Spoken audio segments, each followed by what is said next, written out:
So you were love bombed.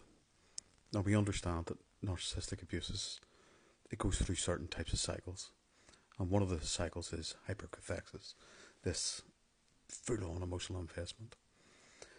And for the narcissist, that's about bringing the external object up to the same emotional investment status as the internal object. It's as simple as that. It's not about us. It's about fulfilling the fantasy. And this is where we see narcissistic elation and this giddiness of them. But what does it do to us? Well, when we understand narcissistic abuse and we understand the shared fantasy is about finding an idealized vision of mother in another object, which is just a repeating dynamic of a failed childhood object relations with their own mother. It really does bring a lot of understanding as to why the love bombing itself not only brings us, the external object, up to their internalized fantasy, it also presents itself as a secure base. And this is a mothering, nurturing attachment. Because the idealization, the co-idealization, the idealization of each other in this fantasy sort of means that we're starting to see each other through each other's gaze. And that's the way a mother and a child connect.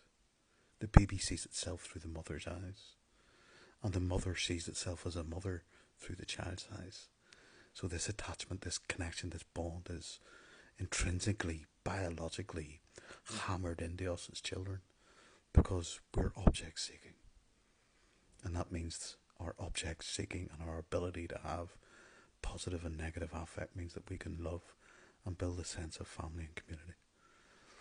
And understanding that the narcissist's false self is in defense of that very thing: attachment, love, connection, empathy, vulnerability, the ability to be able to express and hold emotions for others and yourself. That inability to feel the self is an unconscious reaction and pattern that's been put into them as an infant. That skill has been developed and learnt upon over time as they've learnt how best to get what they want depending on who they are, what their innate self is like.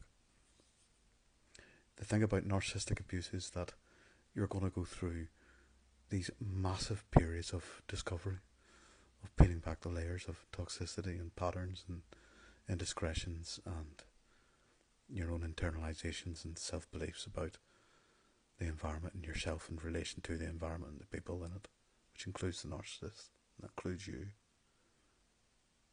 It's really difficult to start conceiving who they even are, and for so long we get stuck in this loop of going, who are these people? And you're left mind blown for so long of trying to conceive who they are. Who are they? Why are there human beings like this on Earth? And why have I never known they've existed? But yet they've existed round us all our lives. And it's our patterns of repression and, suppression of our emotions and our lack of awareness of what's really going on around us because of conditioning and familiarity that causes these patterns to keep seeking people again and again. And you'll walk back into it again and again unless you wake yourself up from your sort of sleepwalking object relations nightmare that is finding narcissistic partners again and again. Peace out. Loads of love.